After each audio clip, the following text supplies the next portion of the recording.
1 Samuel chapter 11. And Nahash the Ammonite ascended, and camped against Jabesh-Gilead. And all the men of Jabesh said to Nahash the Ammonite, Ordain with us a covenant, and we will serve to you. And Nahash the Ammonite said to them, By this I will ordain with you a covenant, in the gouging out the right eye of all of you, and I will make it for scorn upon all Israel. And the men of Jabesh spoke to him, saying, Spare us 7 days, and we will send messengers unto every border of Israel.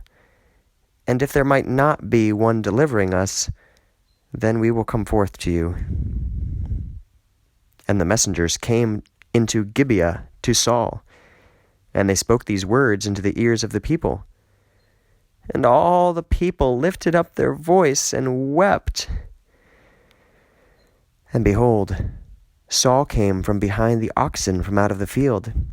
And Saul said, Why is it that the people weep? And they described to him the words of the men of Jabesh. And Spirit of the Lord sprang upon Saul as he heard these words.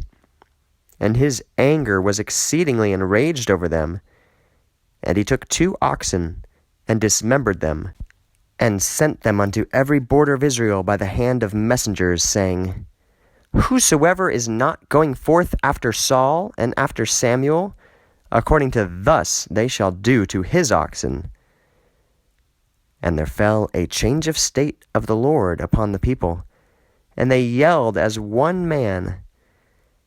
And he numbered them in Bezek, all the men of Israel, 300,000, and the men of Judah 30,000.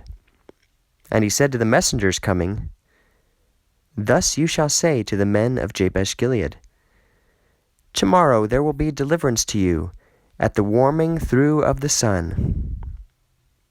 And the messengers came into the city, and they reported to the men of Jabesh, and they were glad.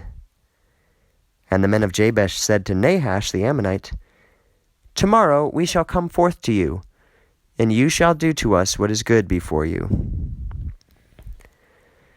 And it came to pass with the morning that Saul put the people into 3 companies, and they entered into the midst of the camp in the early morning watch, and struck the sons of Ammon until the day warmed through. And it came to pass, the ones being left behind were scattered, and there was not left behind among them 2 together.